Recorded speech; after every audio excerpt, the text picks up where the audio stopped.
Dakilang Diyos aming Ama na lubos ang pag-ibig at kabanalan, amin pong ipinagpapasalamat ang pagkakataon na maihanda ang aming puso at isipan upang makapagbigay ng papuri, pasasalamat at pagsamba sa banal mong presensya. Nawa, Panginoon, patuloy naming masumpungan ang iyong kadakilaan at ang iyong kabutihan at maluwalhati namin ang iyong pangalan. Mga kapatid, hayaan po natin na siyasatin tayo ng ating Panginoong Diyos at atin po siyang personal na kausapin.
The farthest star, how excellent your name in all the earth.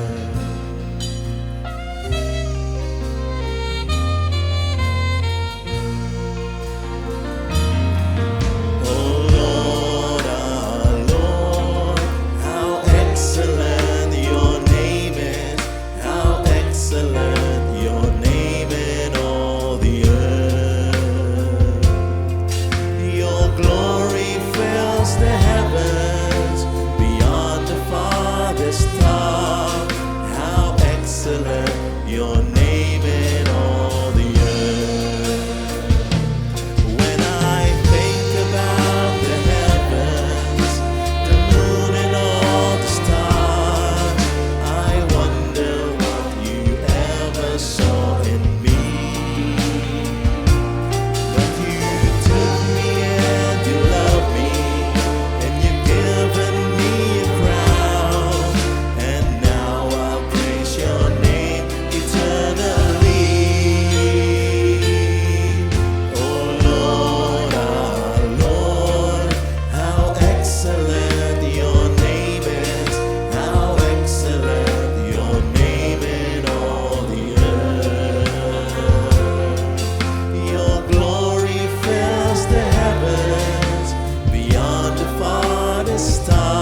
the heavens, beyond the farthest star. How excellent your name in all the earth.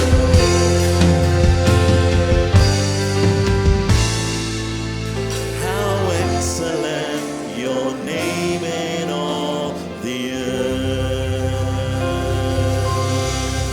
Praise the name of Jesus, the excellent, magnificent name of God. We praise you. Praise you, Father God. You are the Lord, and we live to praise you, Lord.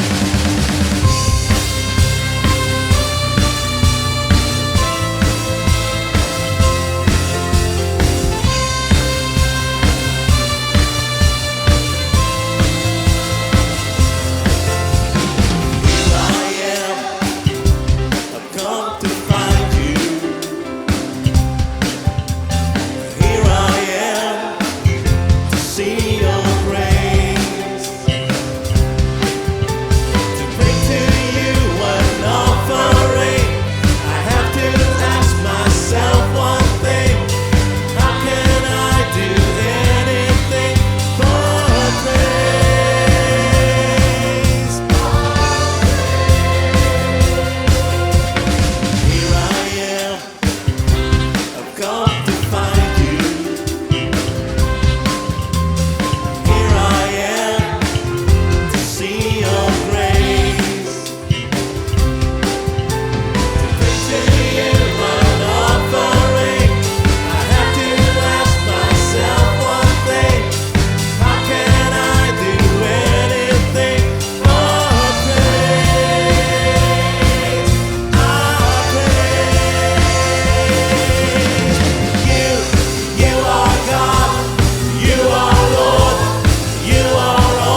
sa lahat, wala kang katulad, wala kang kapantay, Panginoon. Kayo lamang ang nag-iisa naming pinupuri at pinasasalamatan.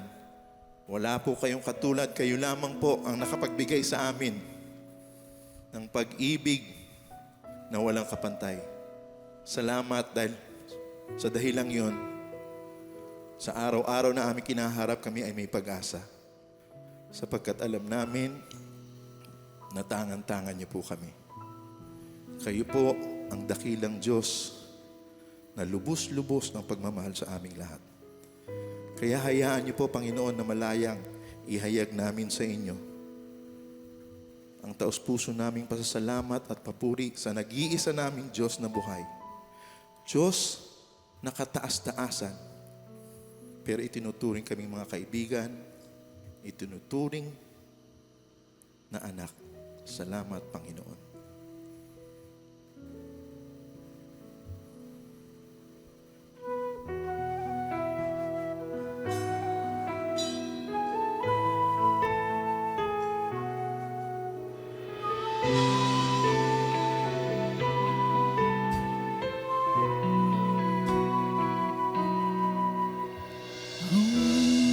Awitin ko man lahat ng awit sa mundo, di kayang ilarawan ng kadakilaan niyo.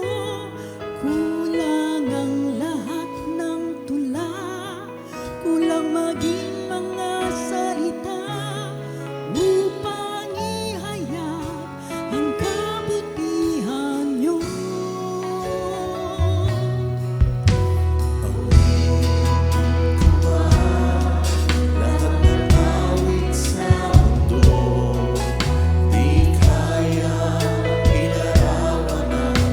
Kadakilaan niyo, kulang ang lahat ng tula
we give you thanks.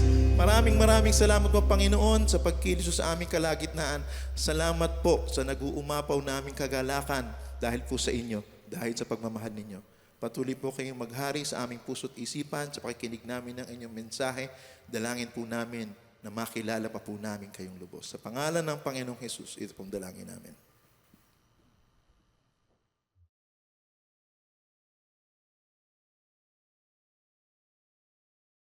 Matthew 10:16. Be as shrewd as snakes and as innocent as doves. Cheater or winner? Dear God, we thank you for life and we thank you for enlightenment.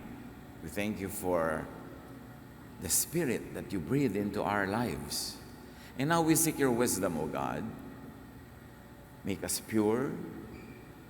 Teach us. Allow us to enjoy your presence and to learn from your wisdom. Be our speaker, be our teacher, and our healer. In the name of Jesus, your Son, our Lord, our Savior, we pray. Luke 16:1-13. Sinabi rin ni Jesus sa kanyang mga alagad, may taong mayaman na may isang katiwala. May nagsumbong sa kanyang nilulustay nito ang kanyang ari-arian. Kaya't ipinatawag niya ang katiwala at tinanong, ano ba itong naririnig ko tungkol sa iyo?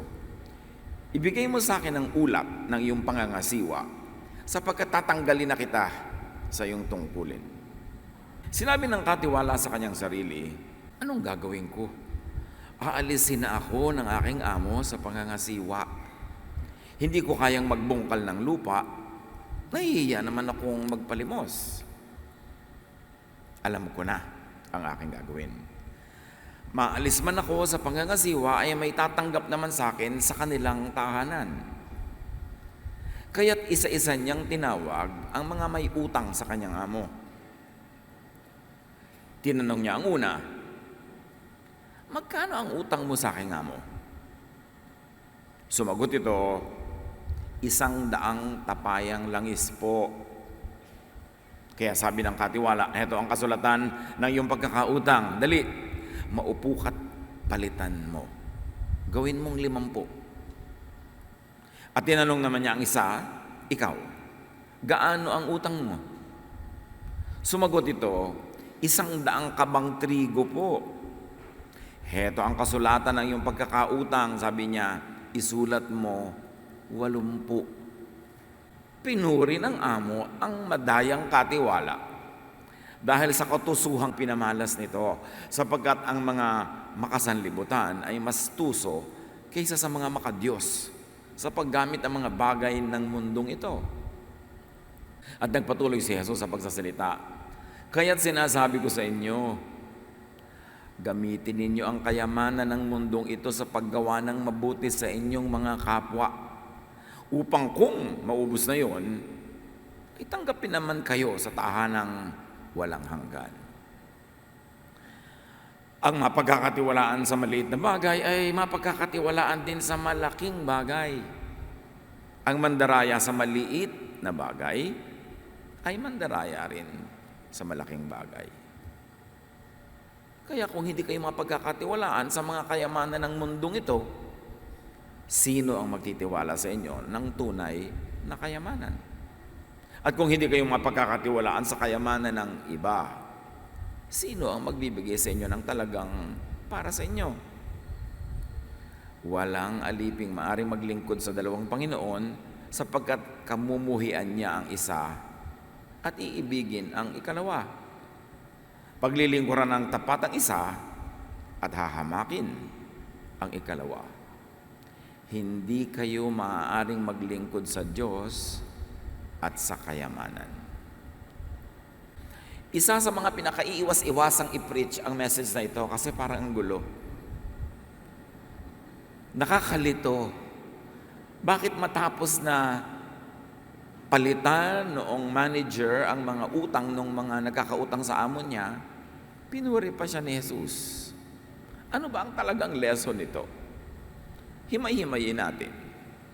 Luke 16:1-2. Jesus said to his disciples, A rich man wanted the manager to take care of his business, but he was told that his manager was wasting money. Remember, he was told, it was not verified. The servant did not deny nor accept the accusation. The owner was just told, maybe truthfully, maybe falsely, that his manager was dishonest or wasting money. Verse 2. So the rich man called him and said, "What is this I hear about you? Tell me what you have done. You are no longer going to work for me." Nadinig pa lang naman, hindi pa talaga na-verify, pero tatanggalin na siya sa trabaho. The main lesson here, my brothers and sisters, focus on the main lesson, is accounting, auditing. The issue of wasting money that did not belong to the manager but belonged to the master. The issue here is accountability, wisdom in handling the master's resources. Another sub-issue was the position, the salary, and the tenure of the manager, na apparently walang katiyakan kasi pwede naman siyang talagang tanggalin anytime. Focus on those major issues. Luke 16:3-4, the manager said to himself, "What shall I do now that my master is going to fire me? I can't dig ditches, and I'm ashamed to beg." So the issue here is how to secure oneself. Paano mo sisiguruhin ang iyong kalagayan sa darating na panahon? Considering the insecure situation of everyone if they are employed by someone else. So, the issue was how to secure oneself. Verse 4, "Now I know what I'll do so that people will welcome me into their homes after I've lost my job." Remember, the employees then did not go to their workplace 8 to 5. Doon sila nakatira sa bahay ng mga amo nila. At usually wala silang mga sariling bahay kasi sobrang mga mahihirap ang mga taong ito. Konti lang ang mayroong kabuhayan ng araw. So, pagka sila ay tinanggal sa kanilang trabaho, wala rin silang titirahan, wala silang kakainin, walang lahat. So the issue here was to find security. No? Security not in one's pocket or its content, but in people's homes, which really is in people's hearts. Sabi niya, wala na ako sa heart ng amo ko, therefore mawawala na ako sa home niya. Kailangan pumasok ako sa heart ng iba para makatira naman ako sa home nila. At yun ang gagawin kong goal ngayon, to secure my future. Luke 16:4 has something to say about this issue. "I know what I will do," sabi ng easy to read version. "I will do something to make friends, so that when I lose my job, they will welcome me into their homes." In the New Testament Pinoy version says, "Alam ko na. Kahit matanggal ako sa trabaho, may tatanggap naman sa akin sa bahay nila. Kaya meron akong dapat gawin." Focus on the main lesson. Use worldly possession, power, wealth, and resources to make friends. To do good to people, to invest in earthly goods in eternity. Ang issue dito ay ang paggamit ng earthly goods for eternal, for social, emotional, and spiritual gain. Namili kasi, granting na guilty siya, may maling pinili itong manager na to, itong empleyadong ito. Gain money, but lost the confidence, the love, the affection, the heart, and therefore the home of his master. Sa kanyang pagpapahalaga sa pera, ang nawala yung amor sa kanya ng kanyang amo. Kaya mawawala na siya sa buhay ng kanyang amo. So, nakita niya na ang pagkakamali. Kaya yung hindi niya pinahalagahan yung pagmamahal, yung pagpapahalaga ng kanyang amo. Kaya ngayon, nire-repere na niya yon. Pwede naman siya talaga magupit pa dahil nasa poder pa siya, nasa position pa siya. Pero kung kukupitin nyo yun, ilalagay nyo uli sa bulsa niya, mauubos ninyo agad. So sabi niya, nawala ang pag-ibig, ang amor sa akin ng aking amo. Therefore, ang kailangang magkaroon na kapalit, pag-ibig, amor ng ibang tao rin naman. Lumabas ako sa puso niya, kailangan pumasok ako sa puso ng iba. So, ginawa niya yung ginawa niya. Luke 16:5-7. Then one by one, he called in the people who were in debt to his master. He asked the first one, "How much do you owe my master?" 100 barrels of olive oil. The man answered. So the manager said, "Take your bill and sit down and quickly write 50." So binawasan niya yung utang, naging 50 na lang. Sabi siyempre nung nagkakautang, thank you ha. Bukas mag-lunch ka sa bahay. Then the manager, verse 7, asked someone else who was in debt to his master, "How much do you owe?" 1,000 bushels of wheat, the man replied. The manager said, "Take your bill and write 800. Binawasan ng 200 na kaban ng trigo ang utang. Thank you ha, bukas mag-dinner ka sa bahay. What this man did in the parable was he created goodwill, friendship. He created a safety net for himself. Not in terms of cash kupit, not in terms of cash savings, but in terms of goodwill that he planted in people's hearts. Are you bothered by the ethical issue? First of all, let's understand how to understand parables. Jesus told them a parable. The first part of the parable only gives a setting, a context. It does not give the lesson. The first part of the parable does not really matter, like the first part of a bugtong. Marami sa inyo familiar pa sa bugtong. Yung hindi pa familiar, get familiarized with it right now. I'll give you one bugtong.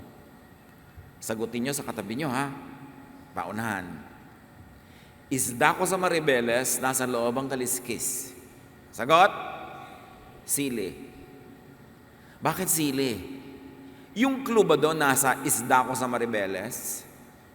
Pwede namang isda ko sa Tondo, isda ko sa Zamboanga. So the first line doesn't matter. The real story is, nasa loob ang kaliskis. Di ba? Nandun ang istorya, nandun ang sagot. Kasi, alam naman bumugtong ako sa inyo, sabihin ko agad, nasa loob ang kaliskis. Ano? Ha? Ano yun? So may dekorasyon na first part. Isda ko sa Maribeles, nasa loob ang kaliskis. Pero ang sagot nasa part 2, wala sa part 1. It doesn't matter kung isda ko sa Marikina, isda ko sa supermarket. It never matters. What matters is, nasa loob yung kaliskis. Kasi yung mga buto ng sili, nasa loob yung sili, korteng isda. Another bugtong. Panahon na para manalo yung talo kanina sa katabi nyo. Heto na si Ingkong, bubulong-bulong. Ano? Bubuyog. Di ba yung bubuyog? Pwede ko rin naman sabihin, heto na ang lamok, bubulong-bulong.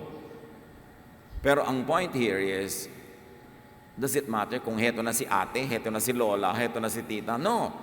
The important part of the bugtong is yung bubulong-bulong. Kasi yun ang magbibigay ng sagot, bubuyog. Pero hindi ka naman magbubugtong bigla ng bubulong-bulong.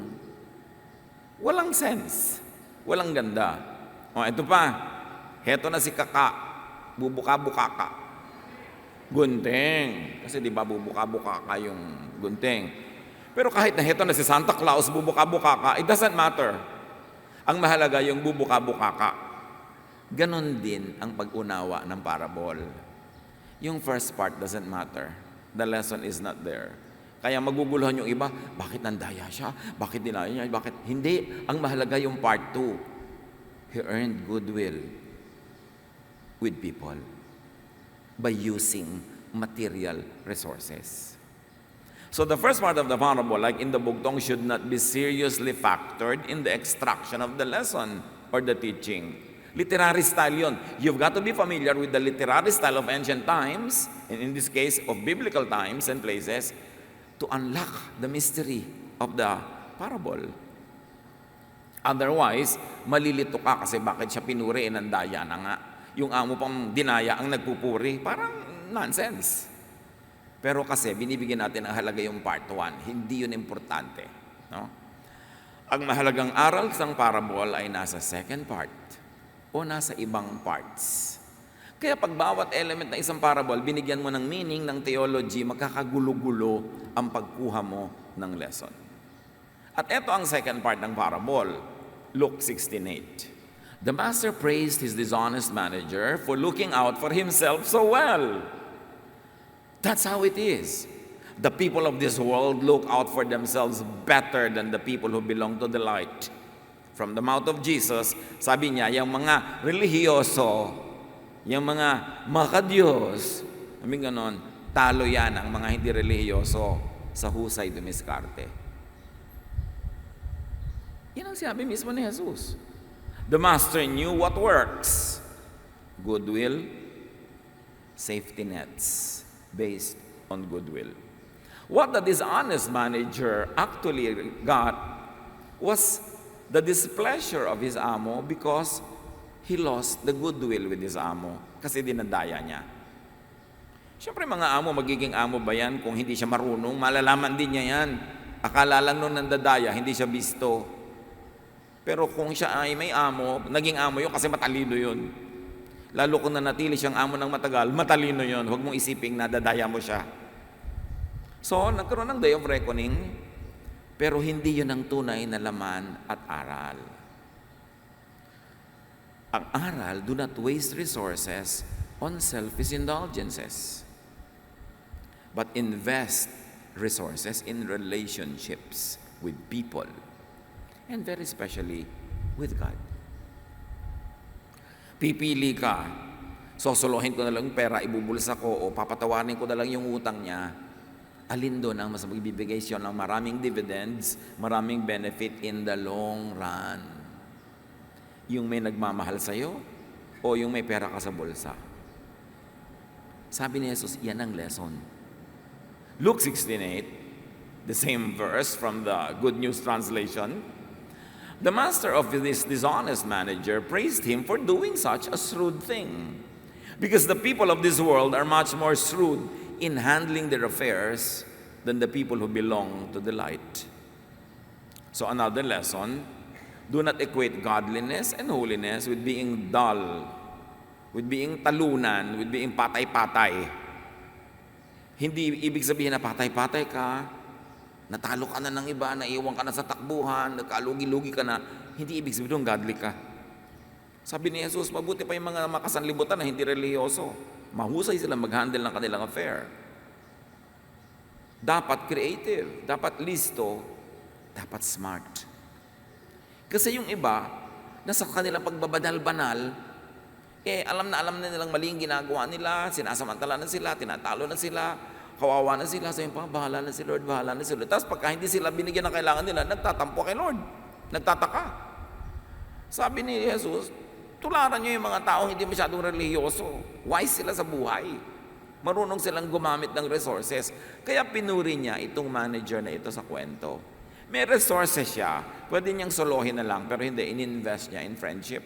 In-invest niya in people's goodwill. Because in the long run, that would serve him better than having money on his own pocket, which can run out.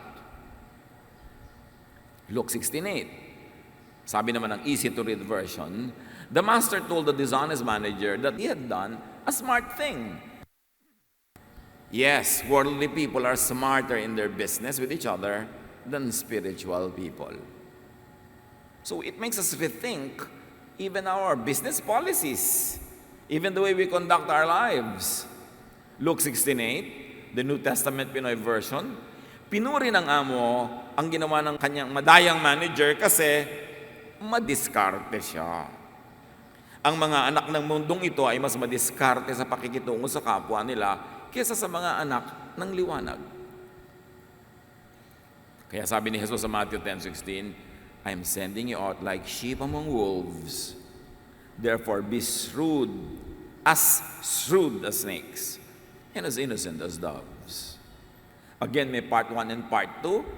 Pag kinuha mo ang context ng turo ni Jesus, ang tunay na diina sa part 1, be shrewd as snakes. Minamasama naman natin lagi yung snake. Creation naman ng Diyos yung snake. Yun lamang snake na ng gulo, sa paradise, yun lamang ang dapat mo hindi pakinggan. Pero hindi ting nakakita ka ng ahas, gusto mong durugin, patayin. Creation din yan ng Diyos. Sabi niya, be shrewd as snakes. That's the important part of the two-part sentence. Yung iba naman, ang inuunan nila, be innocent as doves, kaya nire-rape na, hindi pa kumikibo.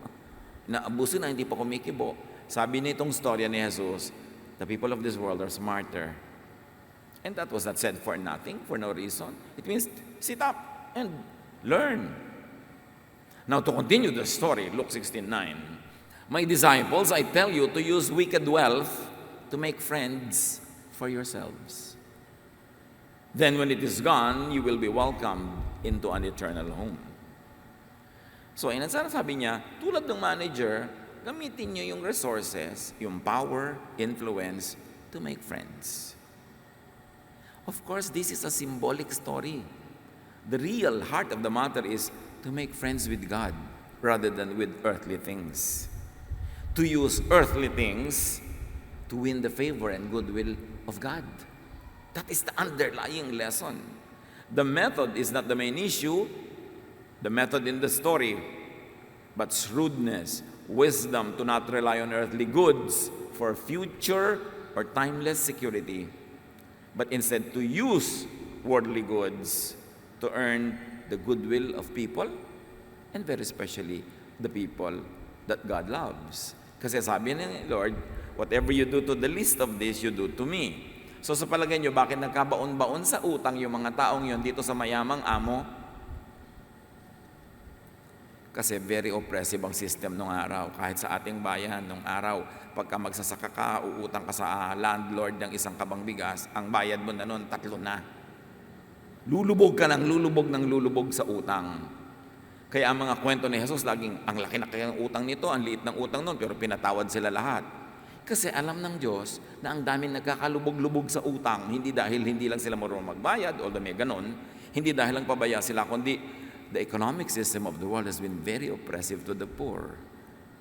Hindi ka talaga matitigil lumubog ng lumubog. Kaya ang ginawa nitong matalinong manager na pinabawasan niya yung mga utang, siya ang nagko-compute, di ba? Meron kalahati ang binawas, meron 20% ang binawas, kasi siya rin ang nakakaalam kung gaano kalaki yung abuso ng amo niya sa pagpataw ng interes sa utang ng mga tao. Kaya actually, hindi masama yung ginawa niya by greater value system. Kasi alam niya kung paano ginigipit ng mayaman na mahirap. So ang totoo, maganda nga yung ginawa niya. He used what was in his power para alisin yung burden ng mga burdened. Alisin yung kanilang pagkakagipit sa buhay na ini-impose sa kanila ng forces beyond their power. Kaya yung pagpapagaan ng utang, pagpapatawad ng utang, pinuri. Pero siyempre, hindi natin siseriousin nga yung kwento na yung amo niya, lahat-lahat yan, dekorasyon lang yun sa kwento. Kasi ang tunay lang sabihin ganito, gamitin mo ang worldly resources to be good to people, and when you're good to people, God will reward you. Pero napaka-cold naman ng kwento na yon, so nilagyan ng mga dekorasyon, mga ganyan-ganyan. Ganon yung parable. But focus on the main issue. Luke 16:9, I tell you, use the worldly things you have now to make friends for later. Then, when those things are gone, you will be welcomed into a home that lasts forever. So you see the parallelism here? Ginawa ng mabuti nitong manager yung mga nagkakautang para kung palayasin na siya ng amo niya, may mga bahay na matiran siya, yung mga tumatanaw ngayon sa kanya ng utang na loob o nagmamahal na sa kanya dahil tinulungan niya. Pero yung home ng mga yon, representative pa lang ng tunay na home na tinutukoy ni Jesus, and that is our eternal home. That when you do good to people, when you help the needy, when you use worldly resources to relieve their suffering, to do good to them, you will be welcome in the heavenly home of our God. Napakalinaw ng parallelism. Huwag lang tayo magpapagulo sa mga detalyeng dekorasyon ng kwento. Luke 16:9 ng Pinoy version, sinabi ko sa inyo, gamitin nyo ang pera ng mundong ito para magkaroon kayo ng mga kaibigan. Para pag naubos yun, tatanggapin kayo sa tirahang walang hanggan. Baligtad kasi ang ginagawa ng mga tao. nasisilaw sila sa pera, pinaglilingkuran nila ang pera, kahit masira sila sa kanilang amo, kahit masira sila sa kanilang kaibigan, kahit masira sila sa kanilang kamag-anak, mga mahal sa buhay, kahit na ang sarili nilang mga isip ay masira, maguluhan sila, mag-guilty, kahit na sila magtago, makakomit ng crime, magkapera lang, baligtad. Sabi, ang pera ginagamit mo yan to win hearts, not to lose friendships. And that was a very important lesson in the parable. Use worldly resources for emotional and spiritual gain. But emotional, pag naman talaga nagbibigay ka, lalo sa mahal mo o sa nangangailangan, may saya ka. Pero pagka inaagawan mo yung mga tao, ninanakawan mo sila, dinadaya mo sila, kahit may pleasure ka, mayroon kang lungkot. Ang sinasabi ni Jesus, unahin mo kung ano nagpapasaya sa spirito mo. Yung pong pagbibigay, pero nakakalungkot po sa bulsa. Alin ang mas mahalaga sa iyo, yung bulsa o yung puso mo? Puno yung bulsa mo, pero malungkot yung puso mo. Yun ang lesson. Kung meron kang material thing, meron kang earthly power, earthly influence, gamitin mo yon to do good to people, especially the needy, especially the victims of injustice. And God will favor you. Plus, bonus, baka sakaling itong mga taong ito, tumanaw din sa'yo at mahalin ka rin, although that does not always happen. But what will always happen is, yung sabi ni Jesus, whatever you do to the least of this, you do to me. Therefore, may premyo ka sa akin kung wala man sa kanila. Kung sila nagpremyo din sa'yo, edi bonus. Pero with or without bonus, ako ang magbabayad sa'yo ng lahat ng mabuting ginagawa mo sa iyong kapwa. Luke 12:33-34, sabi ni Jesus, doon sa taong, what must I do to have eternal life? Sabi niya, sell your possessions and give it to the poor. Again, to the poor. Provide purses for yourselves that will not wear out, a treasure in heaven that will never fail, where no thief comes near and no moth destroys. For where your treasure is, there your heart will be also. Yung sinasabi, gusto ko pong sumunod sa inyo. Gusto mo talaga, ibenta mo na lahat ng pera mo, bigyan mo sa mamahihirap. Kasi yung purse mo ngayon, yung pitaka mo ang laman pera, nauubos yan, nananakaw, nade-devalue. Dapat ang pitaka mo, ang laman, yung kayamanang hindi nananakaw, hindi nade-devalue, hindi nauubos. At ano yon? Yung favor ng God na nabibigay sa iyo kung nalulugod ang Diyos sa iyo. Sino makakapigil sa Diyos sa i-bless ka kung gusto niya? Pero wala rin makakapilit kung ayaw niya. So unahin mo, sabi niyo, seek first His kingdom, His righteousness, His ways, His methods, and all this will be yours also. Pero anong inuuna mo? To please God. Kasi pag natutuwa sa iyo ang Diyos, sinong makakapigil sa Diyos na pagpalain ka? At ibinigay na sa atin ng isa sa mga pinaka-sure ways to please God. To serve, to help the needy, the sick, the weak, the suffering, the stressed, the tired, the hungry, the cold, the naked. Sure way yun into God's heart. No religious label, no religious ritual. It is universal. It always works. What good will it be for someone to gain the whole world, things, yet forfeit his soul, his feelings? Or what can anyone give in exchange for their soul? Sometimes soul and spirit are used interchangeably, but if we'd like to oversimplify, a person, a human being, is body, soul, and spirit. The body comes from the ground, the spirit comes from God, the soul is the personality, the emotion. Yun ang unique to everybody. All the spirit that comes from God comes from the same God, so magkakamukha yun. All the body are the same kasi galing sa isang lupa. But nagkakaiba-iba tayo sa soul, sa personality, sa feelings, kasi yun yung pinagsama-samang body and spirit and our experiences. Kaya yung soul, pwede mo rin basahin yun na feelings, emotion, personality. Sabi ganon, anong mabuting magagawa sa'yo? Kung napasayo ang lahat ng things, pero feeling bad ka naman, feeling lonely, feeling sad, feeling isolated, feeling guilty. Kung gusto mong basahin yung soul as the personality, kung gusto mo siyang basahin as spirit, lalo na, anong mabuting din napala mo na kinuha mo lahat ng kayamanan ng bundok ito para yung kaluluwa mo na pahamak in eternity. Both readings tell you, choose right. Like the man in the parable, ginamit niya yung material things, yung material wealth, yung pera, to make himself feel good, to make others feel good, and that was a better safety net for his future than putting money in his own pocket. Napakarami ng mga magkakamag-anak, magkakaibigan na nagkasira dahil lang inuna pera. Yun ang pinagkagawan, doon nagdayaan. Pero marami kang nakuha, marami kang nadaya, marami kang ilagay sa bulsa mo. Pero tignan mo naman yung mukha mo, manalaming ka. Masaya ka ba? Masaya ba ang pakiramdam mo? Dapat ang tao huwag padaya. And that is the main content of the story. Matthew 13:45-46. Sabi ni Jesus again, the kingdom of heaven is like a merchant looking for fine pearls. When he found one of great value, he went away and sold everything he had and bought it. It can be read to have eternal value, yung storya, like the kingdom of God is the kingdom of God there beyond in eternity. But the kingdom of God there can also be read as the reign of God in your heart now.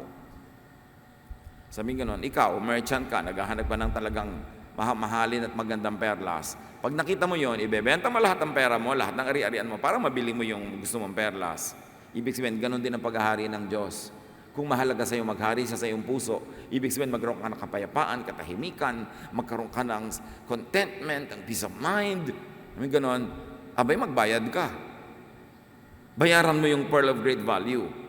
Ang bayad doon kuminsan, may chance ka mandaya, hindi ka nandaya. May chance kang mang-isa, hindi ka nang isa. May chance ka magsamantala, hindi ka nagsamantala. Kasi mas mahalaga sa iyo yung pearl of great value, the reign of God in your heart. At matalino ka pag yun ang pinili mo.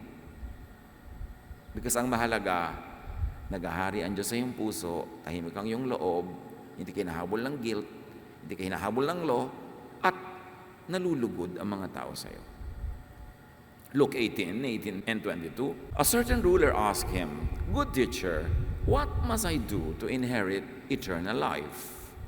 And listen, eternal life can mean life beyond, after this life on earth, but it can also mean eternal life as in a timeless, spaceless presence of God in your heart right now. Because when you enter into the presence of God, even you're alive here in the flesh, but in your heart, in your mind, you enter the presence of God. God ruled in your life. It's like you are entering eternity. It's like having a slice of heaven advanced to you now. It's like having eternal life for the future experienced now. Read it both ways, because the original text could mean both ways. Sabi niya, good teacher, what must I do to be happy in the future? What must I do to be happy now? Both could be read that way. At sabi niyang kanyang Diyos, sell everything you have and give to the poor, and you will have treasure in heaven. Then come follow me. And treasure in heaven can mean rewards in the next life, or it can mean that nice, beautiful, peaceful, godly feeling in your heart right now. So you have a slice of heaven now. Kaya nga ang prayer, tinuro ni Jesus, thy kingdom come. Hindi sinabing, let me go to your kingdom. Thy kingdom come. Thy will be done on earth as it is in heaven. In other words, when what happens in your life today is what God would like to happen, then heaven is advanced to you. You feel it, you know it, you enjoy it. You don't have to die to experience heaven, because you can experience slices of it, embassies of heaven, in moments when God is really ruling your life, in the choices you make, in the things that you do. Hindi mo kailangan mamatay para maramdaman ang langit. May mga butil-butil, pira-piraso ng langit na nararamdaman, na-enjoy ang mga tao. Ngayon pa man ay nabubuhay sa kalooban ng Diyos. So read here, the idea why the man would be blessed was detachment from material things and attachment to what really matter, goodwill of fellow humans, and the goodwill of God. Sa pagpapatuloy, Luke 16:10-11. Anyone who can be trusted in little matters can also be trusted in important matters. At si Jesus na nagsasalita dito, no? Not longer through the mouth of the master in the story. But anyone who is dishonest in little matters will be dishonest in important matters. If you cannot be trusted with this wicked wealth, who will trust you with the true wealth? Ibig sabihin, kung sa pera lang, di ka mapagkakatiwalaan, paano ipagtitiwala sa iyo ang heavenly spiritual wealth? Patunayan mo muna na sa maliliit na bagay, tulad ng material things, trustworthy ka. Pag trustworthy ka, palaki ng palaki ang binibigay sa iyo. Pagka hindi ka trustworthy, paliit ng paliit, parang doon sa parable of the talents. Yung little na nga na meron siya, binawi pa kasi hindi sulit yung pagtitiwala ng kanyang amo sa kanya. So, kung may dinaya man sa kwentong binasa natin, ang dinaya ay earthly amo, the worldliness. Sinabi na natin, ba't nalubog sa utang yung mga tao sa kanya? Malamang napataw siya ng pataw ng interes. Dagdag ang interes, hindi na makaahon. So, siya man ay dinaya, ang tunay na dinaya ay hindi siya, kundi yung ideya ng pagiging worldly at pagiging mandaraya, pagiging sobrang materialistic. Because in the story, the amo could have been the one who was really very, very materialistic. To the point that when you betray the amo, you betray the idea ruling the life of the amo, which is naninikil sa mahihirap, nagsasamantala sa mga kawawa, at yung may binetray man itong si manager na pinuri ni Jesus, ang binetray niya yung ideya na yon ng sobrang pagiging gahaman, sobrang pagiging mukhang pera, to the point na nagpapahirap ka na sa iyong kapwa. Luke 16:11, Pinoy version. Kung hindi kayo mapagkakatiwalaan sa kayamanan ng mundong ito, sino magtitiwala sa inyo ng tunay na kayamanan? Kailangan i-prove mo muna ang sarili mo. Huwag kang magtaka kung tinatanggal ka dito sa posisyon tulad ng manager kasi may alam yung amo. But again, do not be confused with the details of the story. Stick to the main issue. Luke 16:12. And if you cannot be trusted with what belongs to someone else, who will give you something that will be your own? Kung inaaksaya, kung sinasayang mo ang ari-arian ng iba, ba't ka naman bibigyan ng Diyos na pang sayo talaga? Ang test nga, yung ari-arian muna ng iba. Matthew 25:26-27, yung tamad na servant na hindi niya pinadami yung puhunan na binigay sa kanya. His master replied, "You wicked, lazy servant. You should have put my money on deposit with the bankers so that when I returned, I would have received it back with interest." Alam niyo yung kwento, 3 servants binigyan ng iba-ibang halaga para mamuhunan, malaki, medium at small. Yung malaki, kumita ng malaki, yung medium, kumita ng medium, yung small, walang kinita. Binaon lang niya sa lupa yung kanyang talent. So binawi. At yung talent na yun, hindi lang pera ha. Pwede yun na talent, na actual talent. Pag hindi mo ginagamit yan, mababawi yan. Ministry, position, hindi ka matapat, hindi ka tama, mababawi yan, mawawala yan. Hindi ka pwedeng makalusot kasi lahat ng bagay bigay ng Diyos. Kahit mukhang may taong ginagamit over you, God sits over all structures of power and authority. So that when you are unfaithful to the one above you, you are truly unfaithful to the God who is above everyone. Mababawi't mababawi. Hindi pwedeng dayain. Be sure that your sin will find you out. Be sure that what you do will have results. What you plant, you will harvest. Pag may hina-harvest ka ngayon na ang ganda, pwede mong kantahin yung "Somewhere in my youth or childhood, I could have done something good." O kaya meron kang naaaning hindi maganda, huwag kang magtaka, huwag kang manisi, isipin mo, anong ginawa ko? Bakit ako nalalagay ngayon sa ganito? Because God does not commit mistakes. Unless you are going through trial, which is rare. Ang tinatry lang, yung mga katulad ni Job, yung righteous. So bago mo isipin you are going through trial, isipin mo, maybe I'm going through chastisement. Maybe I'm getting what I deserve. Pero matapos mong siyasatin na yung sarili, alam mong 100%, napaka-faithful mo, tapos mahirap pa rin na nangyayari, then trial yon, pagtiisan mo, lalampas din.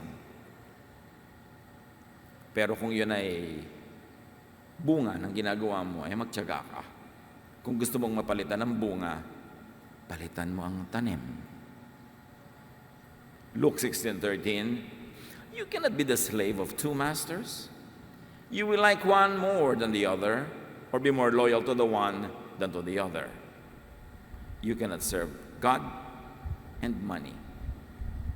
So in this sense, the man in the story had a choice. Will I serve money? Will I keep money? Kukupitan ko na lang tong amo ko, pero akin na lang. Pero hindi. Ibinigay niya sa mga taong napakamalamang ay kailangan talaga ng tulong, worthy of it, victims of injustice. Therefore, God is pleased. That's why Jesus commanded the man. The star lesson, yung minahalaga niya ang relasyon niya sa tao, ay ikabubuti ng tao, kesa sa maglagay siya ng pera sa kanyang bulsa. Colossians 3:2, set your minds on things above, not on earthly things. The shrewd manager did this. And this is what we can learn. Invest in the kingdom of God, which could mean invest in the hearts of people. Invest in their goodwill. Invest in helping them, in caring for them, and surely you know that you are investing in eternity. Matthew 6:19-20, Jesus says, do not store up for yourselves treasures on earth, where moth and vermin destroy and where thieves break in and steal. But store up for yourselves treasures in heaven, where moths and vermin do not destroy and where thieves do not break in and steal. You can read, store up for yourselves treasures in heaven as doing religious, worthy things so that you will have a reward in heaven. But you can also read it, that heaven is in your heart now, so that you will feel heavenly. You will feel the presence of God and enjoy it. Store treasures in the heart, not in the pocket. Unahin mo what makes you feel good, especially helping people. What makes you feel good, especially in obeying God, rather than in obeying the call of materialism that makes you feel bad. Rather than being able to cheat, getting benefits from the cheating, but it makes you feel bad. And it destroys and cuts your relationship with everyone around. Huwag kayong padaya. Unahin nyo yung heaven. Heaven can be there after death. Heaven can be here in the heart, in the mind. Dun tayo mag-invest. What will make you feel good? What will make you feel happy? What will make you contented? What will make you feel not guilty? What can set you free from worry? Sabi ko nun, invest in your heart. And invest in the work of God if you are thinking of heaven in eternity. What the shrewd manager cheated was the world, materialism, attachment to the world. He cheated the system that was prevalent. Resources are best invested in goodwill and relationships, in securing the future, in securing even eternity future. Doon dapat ilagay ang ating mga investments. The best savings and security is not money, which will run out, because if so, the manager should have saved his own money. The best savings is not position or work, but investment in good deeds, in goodwill.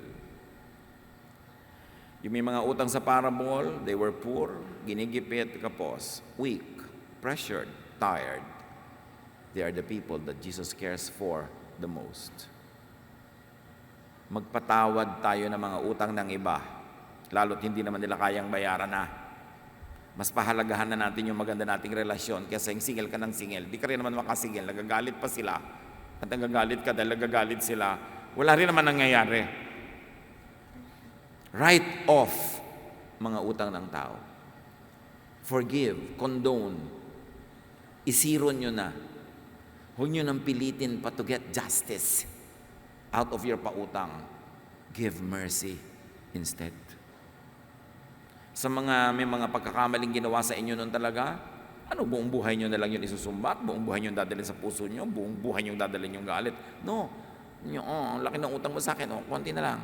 o ito wala na lang, burado na lang, matutuwa sa iyo ang Diyos. Sasaya ka. Gaganda ang iyong mundo. Do the work of Jesus.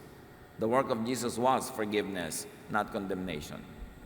Secure yourself through and by investing in the wellness of your soul, in the wellness of your spirit.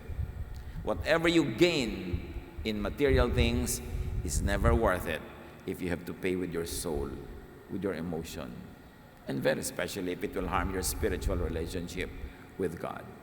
Dear Lord, thank you for this story. Papaglinawin mo sa aming isip ang tunay na mahalagang bahagi ng mga katuruan ito ni Jesus at ma-apply po namin sa aming buhay. Spend some time, good time with the Lord in silence, and let the Lord finish this message for you in a personal way.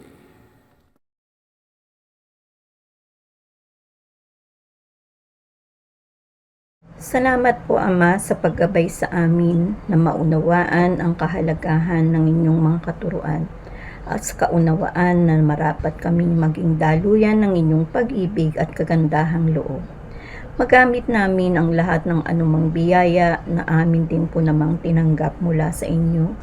Maging hangarin namin na kami ay maging tagapagbahagi ng kaginhawahan ng aming kapwa at maranasan ng bawat isa sa amin ang pag-ahari ninyo sa aming kalooban.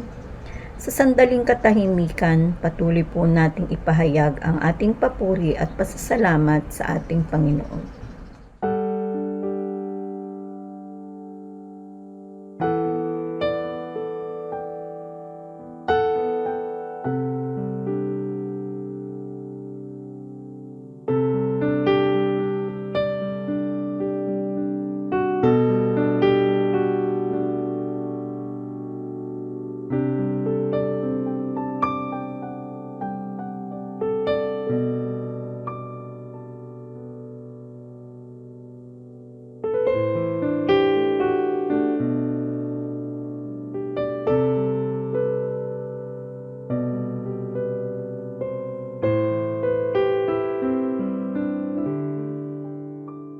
Aming Diyos Ama, lumalapit po kami sa inyo ng may pusong nagpapasalamat at kinikilala ng lahat ng mayroon kami ay kaloob na nagmula po sa inyo.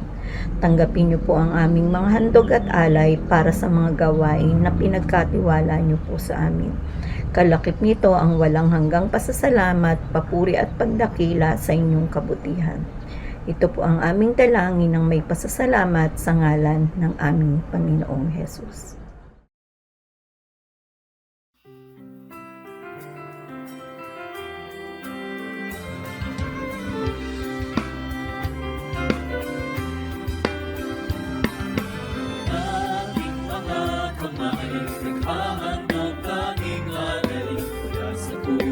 Ko'y tigil sa salamat na hatid upang salita niyo ay palaganapin mapalawak ang makalangin na gawain. Tinig na umaawit, pagpapuri ang inihahatid sa salamat na sinasabi ang kalagay walang patid upang sayang ibinabalik pagkabiyayang galing sa langit tunay na mayaman inyong pag-ibig ang aming alay o Diyos ay tanggapin handog na pinakamainam ang aming nagalhin lahat ng ito'y sa inyo dinamdalin manalaan tungo sa inyong gawain. Aming alay o Diyos ay tanggapin. Handog na pinakamainam ang aming dadalhin. Lahat ng ito sa inyo dinanggaling. Nakalaan tungo sa inyong gawain. Lumahati sa Diyos na ay likha sa ating mundo.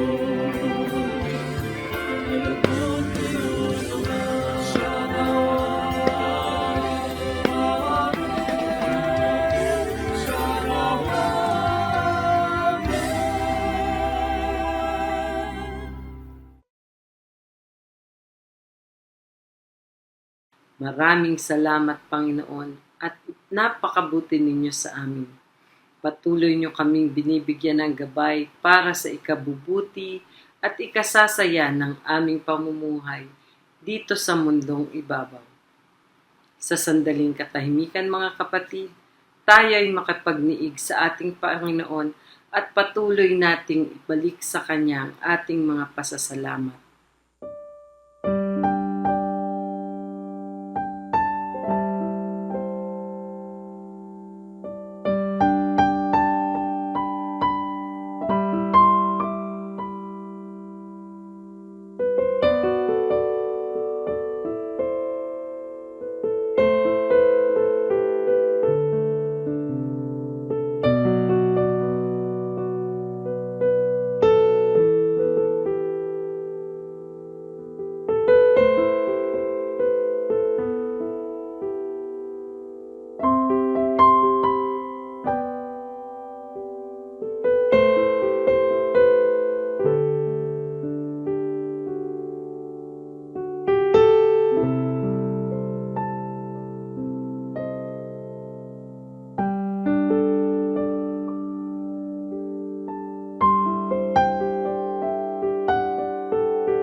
Muli ang aming taus-pusong pasasalamat sa lahat ng biyayang natamo namin mula sa inyo ngayong araw na ito.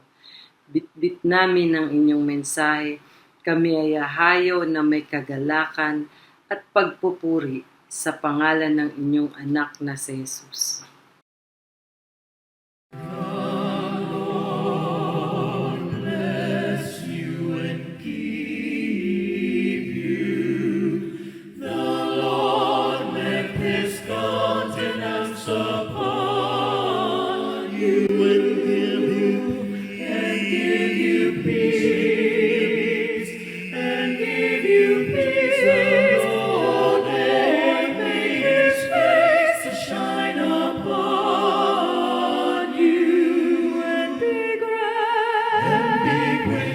Unto you and be gracious.